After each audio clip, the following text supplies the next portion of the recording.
Okay, last time it ended really abruptly. This time started really abruptly, because that wasn't actually a pause in the original recording. I just wanted to end it there. So, Back for round two. as I was starting to say last time, which I have no reason to really complete the thought, but I will anyway, basically this space station is meant to kind of recreate various environments. This first one, I guess, is just supposed to be like the generic SR-388 caves, and then you've got your jungle zone, your ice zone, whatever. I kind of liked that aspect.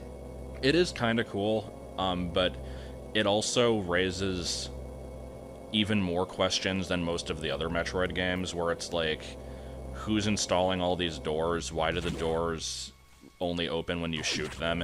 But it's also like, I have to imagine the people running this place, like if they need to go into the sector to do maintenance, they're having to fight their way through all these enemies. Like, they've created basically this like conservation area in which they have to get past all these deadly things, probably killing a few in the process, to like get to all these doors they've installed. And like, aren't there like back door areas that you can kind of go through? I don't know. Yeah, it seems to be very poorly laid out. It's like, if you want to get down to the I think the Bueller chamber in Sector 3 or whatever it's called, the place that starts blowing up in a later segment, it's like you've got to platform your way through the entire sector and swim through a bunch of lava to get there. I don't know. It's just one of those separation between gameplay and story things. You have to not think about it too hard.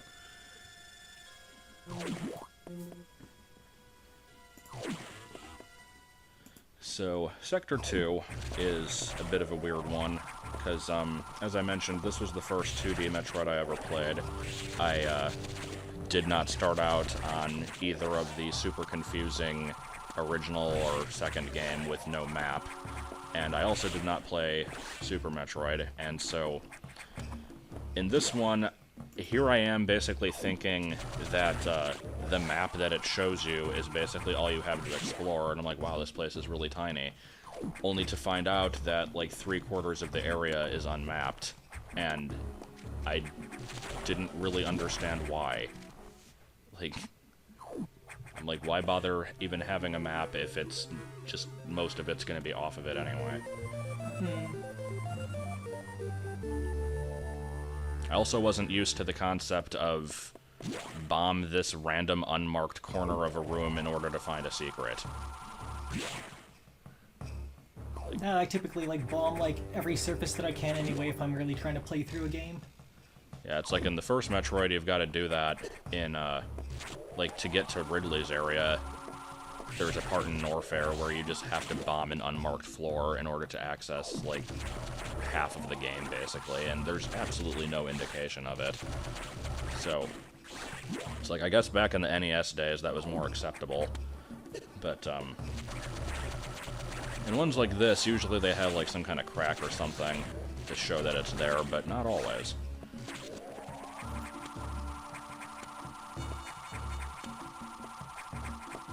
I'm not sure where I really fall on the whole, like, spectrum of should it be super obvious or should it be super hidden. I kind of like it being in between. Yay, you have bombs. The bombs that take 20 minutes to explode. Every Metroid game has a different bomb exploding speed, and this one is probably the slowest. I imagine they probably did that to avoid infinite bomb jumps, because they also completely nerfed the wall jump in this one. Aww. Not that it was... Well, I guess Super Metroid, it was supposed to be easier. Bomb jumping in 1 was a bitch. Yeah, I don't understand that. Like, in the first game, it just doesn't let you place bombs in midair about half the time. It is... Yeah, that was kind of strange. And, yeah. Yeah, it's like in Super Metroid, you can just perpetually go up the same wall by wall jumping off of it repeatedly, and they brought that back in Zero Mission. In this one, you can't. It just sends you off at like a 45-degree angle, and there's nothing you can do about it. Well, I have seen people bomb jump diagonally in Super Metroid. That's all kinds of crazy. I can do that in Zero Mission, because the bomb jumping's really easy in that one, but,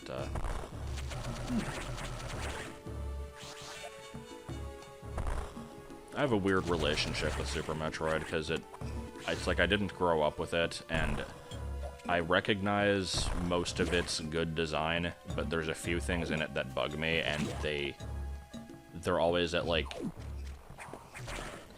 It's like, they're small, stupid things that shouldn't be a problem, and yet I kind of get hung up on them. And so, like, whenever I think about that game, I always think back to just... I don't like the fact that there's a dedicated run button. I find it really awkward to play. And, the unskippable, like, jingle every time you collect a missile, and just various small stuff like that. There are little things.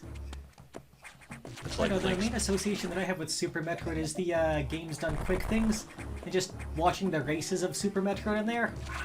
Love it. I've never watched any of those. I know about the whole, like, the kill the animals, save the animals thing that apparently Save the animals! Like, this huge thing that comes up every time there's a speedrun of it, but, yeah, I've never watched any of them. Oh.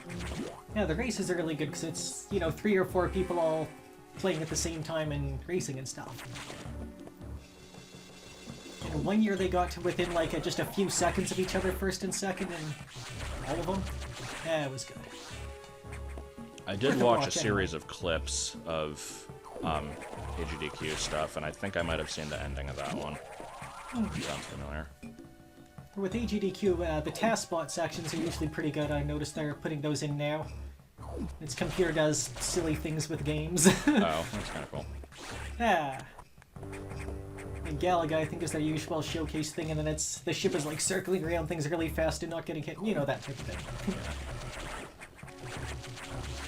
There's a whole lot of these wall crawlers. Those look really awesome too, those caterpillar-looking things. Yeah, I don't... those caterpillars are weird, because they're like... You wouldn't think a slow-moving caterpillar enemy would be that dangerous, and yet they do like 50 damage if you touch them, and they take a ton of shots to kill. Yeah, this blue one at least, anyway. And there's the boss door. Can't get to it, though. Oh. This place is needlessly complex. And swampy looking. Could be worse. It could be Meridia. Area. Freaking hate going through Meridia. I never remember where anything is in that place. Oh, energy tank that you can't get. Ah, there's the boss.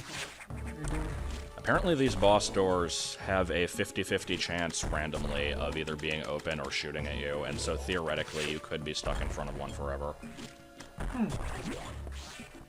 I noticed you kind of, shot 3, like, whatever beams at you. I like doing that. That's, rapidly pressing A and B, alternating. You can just kind of, like, float in the air. It's really stupid. I always thought this boss was kind of silly looking. I'm not sure what it's supposed to be. It reminds me of a lily. It's a squid jumping... I don't know. I thought it was kind of an idiotic looking one personally. Yeah, it's like most of the stuff in this game is enemies from the previous games, and this one is just not at all. Like, I don't know what this thing is. Generic monster. You'd think the weak point would be the little dangly things off the head or something. I mean, it's... A lot of bosses with big eyes are always like, just shoot the eye, and I guess that's accurate in this one. It's just you have to shoot up through it. Ooh, is this the game that had that boss that slows down your speed or whatever? Yeah, that's Nightmare. Oh yeah, that was a cool one. I no longer like Nightmare. So many days of struggling against that thing. Oh man, and with like no energy tanks yet. Ooh. I jump and jump ball. Not spring ball, jump ball. Yeah, what the hell? Renaming items. It's like how this game also has the wide beam instead of the spacer. I didn't even catch that. Man, Spacer's like the best name ever. Ugh. Wide beam. I do kind of like how every Metroid game kind of has like a few weird items that are unique to it. This one has the diffusion missile, which I won't be getting for a long time. Yeah, that thing. Super is also still the only one to have the grapple beam aside from the Prime series. I wish they would have used the X-ray beam a little bit more. It had some potential. That too. This game would be this game would be really nice with the X-ray visor because there's a lot of secrets hidden that are not indicated. And instead of giving you that, they give you 74 power bombs. I haven't complained about that yet, so that's... Even in Super Metroid, I barely touched power bombs. That's like, okay, do I need it to open up this door? That's about the only time I'm using it.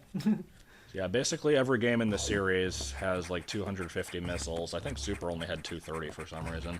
But it's like you've got the 250 missiles, and then usually somewhere around like 12, 14 energy tanks, and then however many power bombs they feel like giving you, usually not too many. This game, because none of the major upgrades count towards percentage, they had to really go all out with them. So it's got the 250 missiles, it has 20 energy tanks, and I think 30 power bombs, or like, let me think, because you start with 10 missiles, so that's... What world are those things on the wall? Those are the caterpillars. They are now in cocoons. Oh, okay. Yeah, there's like something like 32 power bombs, and you get 74 total. It is completely unnecessary. Like, you never need more than 10. Yeah. That's a whole other... Didn't have any other funky items? Well, yeah, you said the diffuser thing. That and the ice missiles. I think those are the only other weird ones in this game.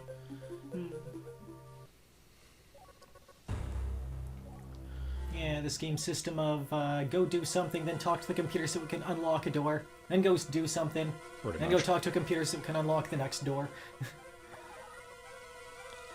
It's like, I'd complain about the 100%ing in this game in general, but without being able to actually see what happens in this run, it's going to kind of fall on deaf ears, I suppose. But to summarize, basically this game has a point of no return, where if you go up an elevator back into the main area, you can never go back down. And so, like, there's like these hidden tunnels between the sectors that are never marked on the map, and they're usually completely hidden away and like, there's no way you'd ever find them unless just by pure accident. And you have to make use of those. I think you generally can... I think generally those, you can't even find those until a lot later in the game. Or at least I did. Yeah, a lot of them are like blocked by the screw attack and stuff. So, it's like if you want 100% this game, you basically, after you complete the last, like, required objective, you just start randomly meandering about the map looking for these tunnels and finding more areas that are also unmarked, and half of them are power bombs that you're never going to need. But, you can use the power bombs to at least uncover where hidden stuff is, so it's like you might as well just use one in every single room at that point. Not a fan of how they handled that in this game. Have a quick save.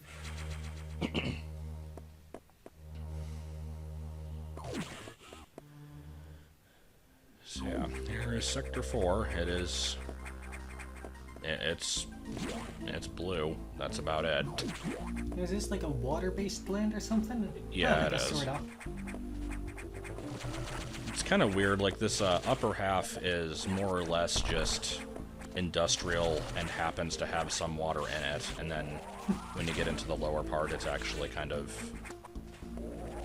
made to look like under an ocean or whatever. Yeah.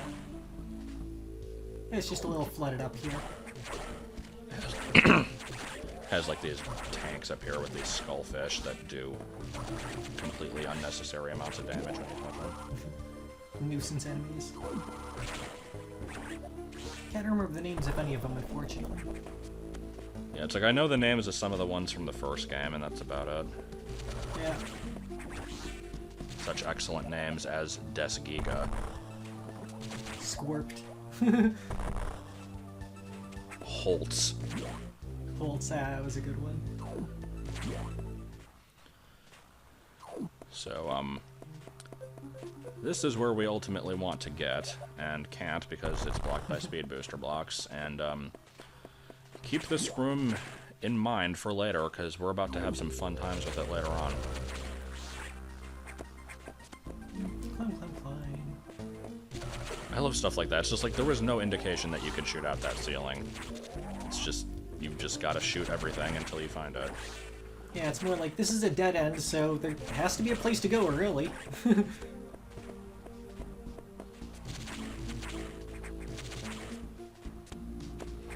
don't think Metroid really puts too terrible many areas inside of there that basically don't have an item or something. Like, just straight out dead ends. Yeah, there's not too many of those. I think I can think of a couple. Like, I think there's one in, I think there's one in Norfair in Super Metroid that's just a room with, like, 5 spiky enemies, and that's it. And it's basically meant to be, like, if you go in here and kill them, you can get energy, and that's about it. Ah, it's a restock place. Yeah, it's like, they're pretty uncommon. Making you fight with a door underwater, that's just a jerk move. Yeah, it's like you've got enough time to jump out of the way, but it's a little bit, There we go, took it 3 to finally open its eye there. I don't understand these eye doors anyway. It's like, they just somehow know where the boss is, and that's the only place that they exist. I kind of figured that the boss installed them. It's kind of like, oh, this is your extra security package, do you want it? Sure, chuck an eye door onto my thing. I suppose so. Let's see, what was this? So, here's Serris. Oh! Serris is kind of a jerk, because it's extremely fast, you have very little time to react to it, and you can only take like 3 hits before you're dead. So... Wow, that does go fast. Yeah, this is, let's there we go. Brutal! So, first death of the run. Round 2.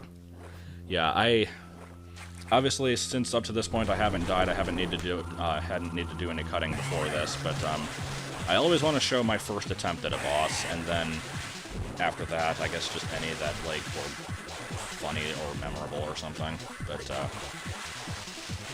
Does this room have no, like, safe spots? I don't think it does, because this thing has a bunch of randomized movements. It might actually be following a pattern, but if it is, it's a really complicated one that I haven't memorized, so... Yeah, you're basically just kind of jumping out of blind chance that it dives underneath you. Yeah, pretty much.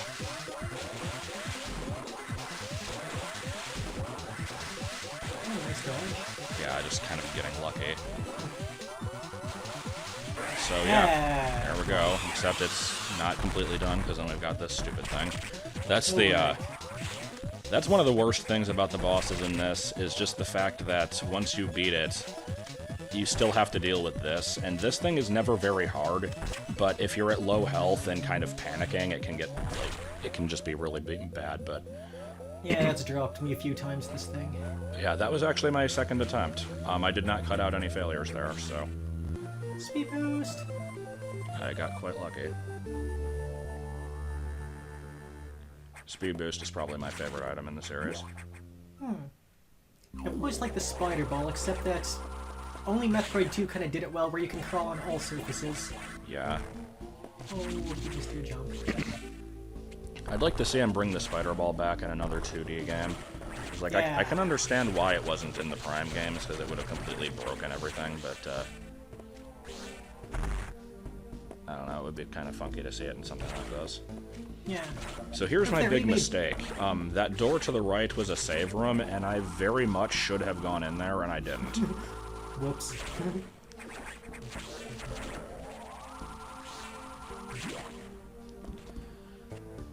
So now that I've revealed that something goes wrong, it's just a matter of seeing what it is. Make your predictions now.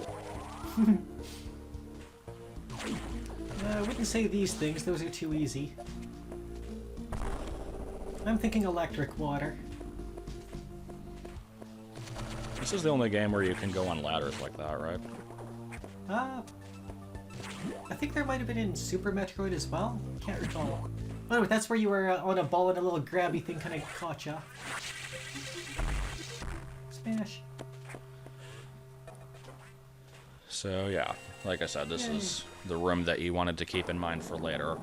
And here's why. Screw this missile placement, seriously. Oh, this is the theoretically 1%? No, this one's very, very definitely skippable. It's just I wasn't exactly sure how to approach it, and there we go. So we got to reset and do the boss again. Oh! And I die. And there we go again. Yup. My beginner's luck did not last, but there we go. Hey! So speeding up through all this crap because we've already seen it. Machine gun all these. Actually being smart this time. Yeah, I didn't remember that save room was there.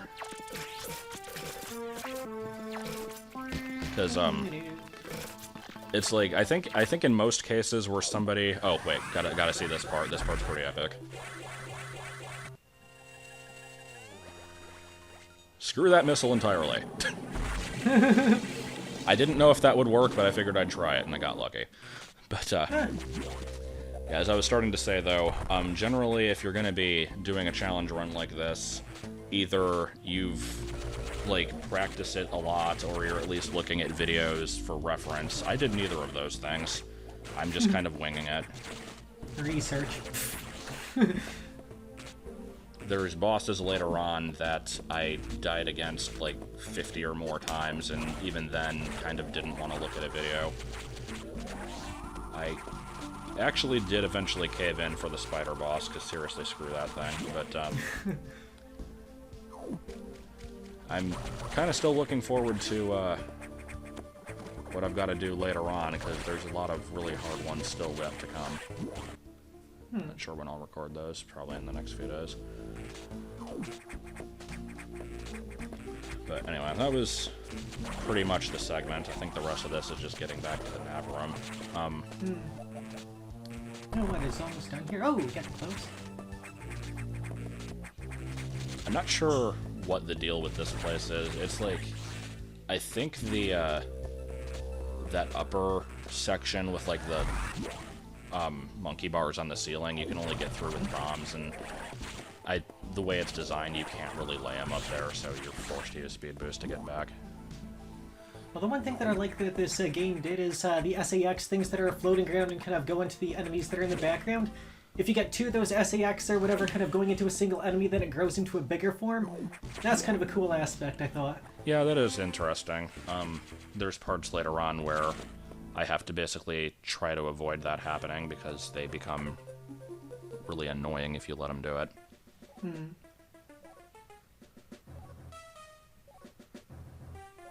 Also, just to be that guy, SAX is the one that's specifically Samus. The other ones are just called X. But I guess that makes sense. Samus Axe. Yeah. Fire. The fire room. Icing. Here's another part where I'm not completely sure about the canon of the series. I'm pretty sure the Metroids are actually artificial, and that the Chozo created them to get rid of the X threat on SR3D8, and then, once you exterminated the Metroids, they started coming back. Yeah, I know that the X kind of multiplied because you got rid of the Metroids, but don't recall the Chozo making them. Maybe. Yeah, have you ever read the manga? Been meaning to, but haven't gotten around to that. Yeah, it's been a long time since I've looked at that one. I think that's what they said in that one. I'd have to look at it again. So anyway, I thought the video was ending here. There's actually a little bit more, because I got the new place. The once unskippable missile is very shortly into Sector 3 here, so I basically do the stuff before that, and then next time we'll be starting off with the skip. Oh, okay.